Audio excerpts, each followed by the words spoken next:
बिस्मिल्लाहिर्रहमानिर्रहीम। अस्सलाम वालेकुम नाज़रीन, मैं हूं जमशेद अंसारी। नाज़रीन, गुज़श्ता 3 हफ़्तों से आप मुतवातर और तसलसल के साथ ख़बरें सुन रहे हैं कि कैसे चीन और भारत के दरमियान सिक्किम और लद्दाख के मकाम पे जो सरहदें हैं उनकी, वहाँ पे हालात कशीदा हैं। चुनांचे आज ये 3 भारतीय फ़ौजियों के मारे जाने की इत्तला जो है वो भी मिली है और मुख्तलिफ इंटरनेशनल मीडिया ने उसको खूब कवरेज दी है और यकीनन ये ख़बर दुरुस्त भी है। चुनांचे मैं BBC की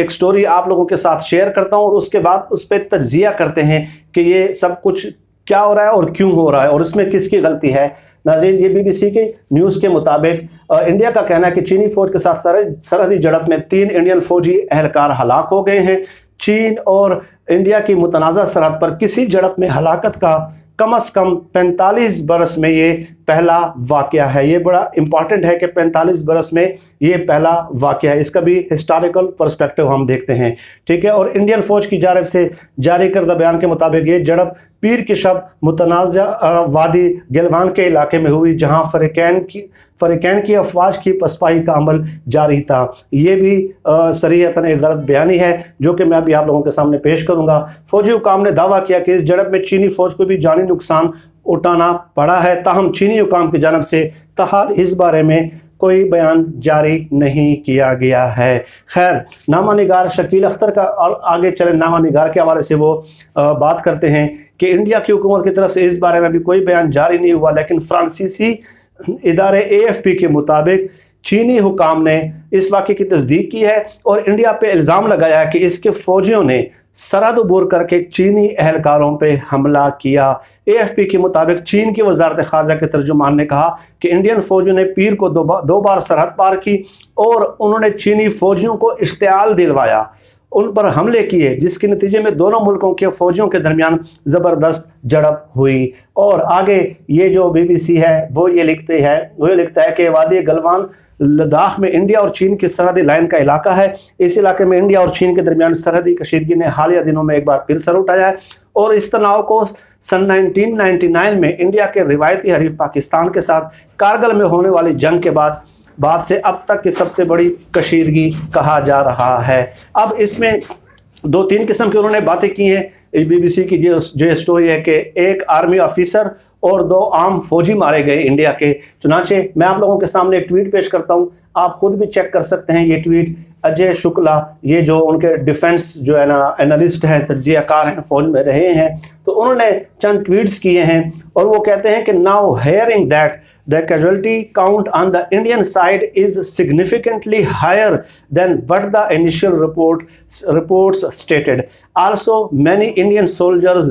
captured and then released, an Indian major still held by the Chinese. अब वो ये कह रहे हैं, अजय शुक्ला जो है BBC की स्टोरी तो वो बता रही है और कुछ इंटरनेशनल ऑर्गेनाइजेशन भी 3 फौजियों के मारे जाने की इतला दे रहे हैं, लेकिन यहाँ पे अजय शुक्ला वो ये कह रहे हैं कि सिग्निफिकेंटली हायर है जो कि हमें बताया जा रहा है इंडियन फौजियों के मारे जाने की इतला। और ये भी कह रहे हैं कि साथ साथ बहुत सारे फौजी जो है वो कैप्चर किए हैं,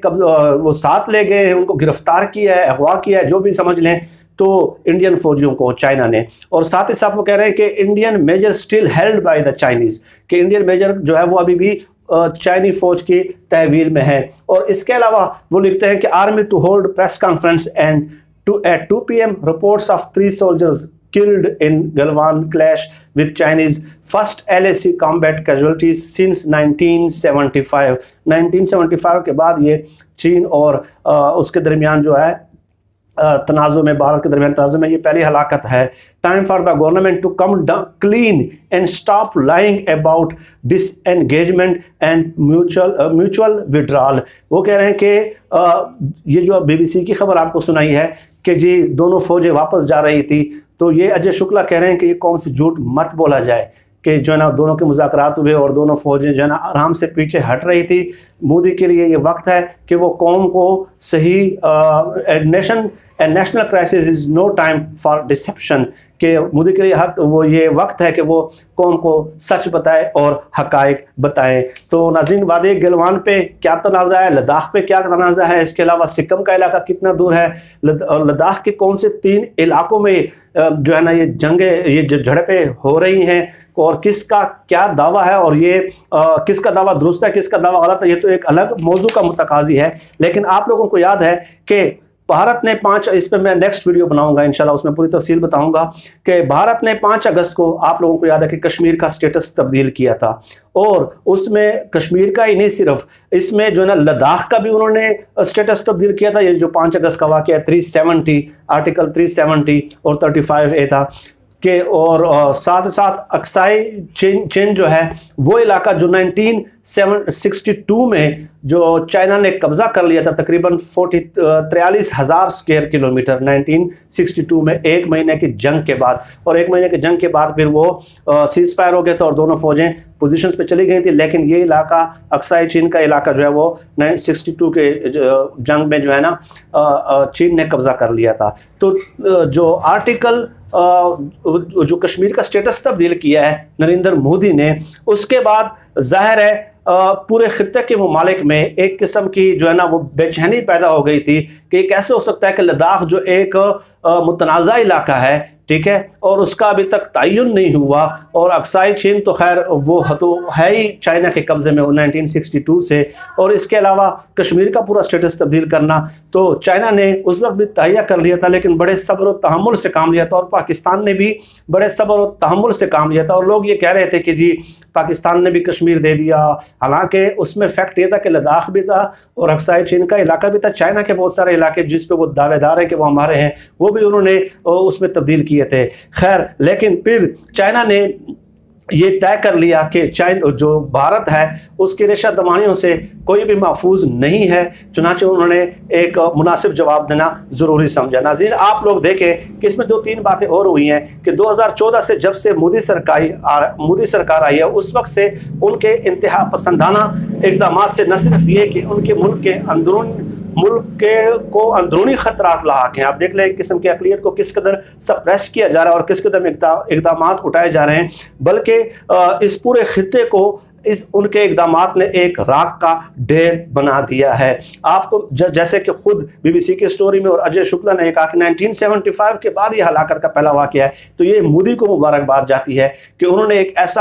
ऐसा इन्वायरमेंट क्रिएट कर दिया है कि जो भी उनके पड़ोसी ममालिक है, कोई एक पड़ोसी मुल्क बता दे कि जो उनके रेशा दमानियों से जो है वो आज तक महफूज हो। पाकिस्तान के साथ तो उनकी एक अज़ली व अबदी दुश्मनी है ही, रोज़े अव्वल से उन्होंने पाकिस्तान के वजूद को तस्लीम नहीं किया, और चीन के साथ भी उनके ताल्लुकात में काफ़ी क्रैश्ड एंड टफ नज़र आते हैं। वो जब नेहरू थे तो उस वक्त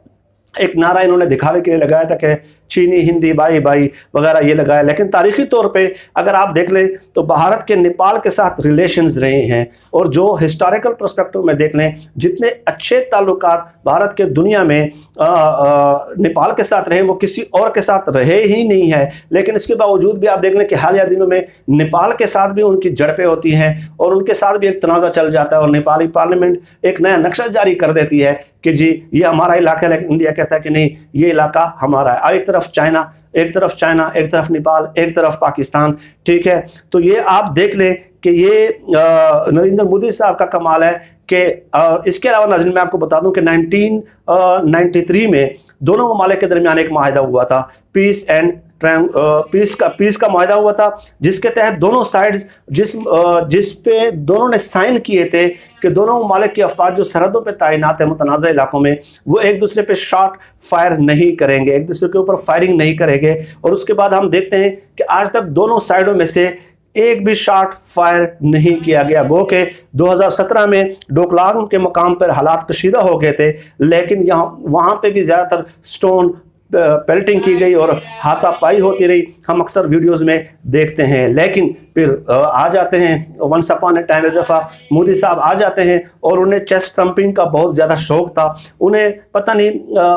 इस बात का क्यों इदराक नहीं है और क्यों ये सोचते हैं कि वो एक इस किस्म के इक़दामात लेके अपने उनकी सियासत का महवर ही यही है कि वो जो है ना इस किस्म के कि मैं बहुत बहादुर हूँ, मैं सारों पड़ोसियों को दबा सकता हूँ, ठीक है, सारे पड़ोसी मेरे अंडर हैं, सारे पड़ोसी मेरी बालादस्ती तस्लीम करते हैं। और इस तरह वो गुर्बत की चक्की में बदहाल, जो गुर्बत की चक्की में पिसने वाले बदहाल आवाम है, उनको वो अपने भारत के, उनको वो अपने इम्प्रेस करने की कोशिश करते हैं। ये एक अलमिया है नाज़रीन। उनके इस किस्म के इक़दाम से पूरे जो एक खित्ता है वो राख का ढेर बन चुका है, और उनके इस किस्म के इक़दाम से कोई भी मुल्क, पड़ोसी मुल्क महफूज नहीं है। और ये भी बज़ात खुद एक अलमिया है कि वहाँ पे गुर्बत पे ध्यान देने की बजाय इतना बड़ा रकबा है, 32 लाख स्क्वायर किलोमीटर इंडिया का रकबा है, तो पहले आप उसको संभालें, वहाँ पे गुर्बत ख़त्म करने के इक़दाम करें, डेवलपमेंट मॉडल की तरफ आएँ, बजाय इसके कि आप दूसरे इलाकों पर जो है ना चढ़ाई करने की कोशिश करते हो और फिर पसपाई भी हो जाती है, जैसे कि अजय शुक्ला ने कहा अपनी ट्वीट में। तो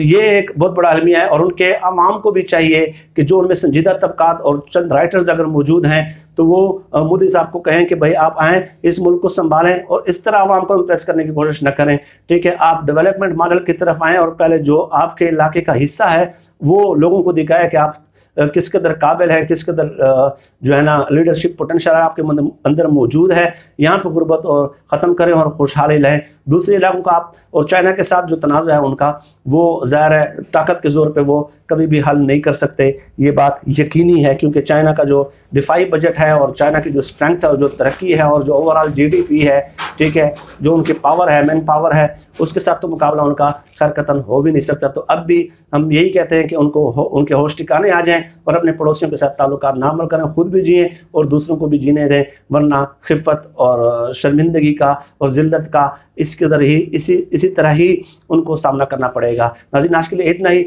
इस मौजूद पर मज़ीद बात होती है। आप सब लोग अपना बहुत बहुत ख्याल रखिएगा और मुझे अपनी दुआओं में ख़ुसूसी तौर पर याद रखिएगा। अल्लाह हम सब काम जो नासिर हो। पाकिस्तान जिंदाबाद। अल्लाह हाफिज़।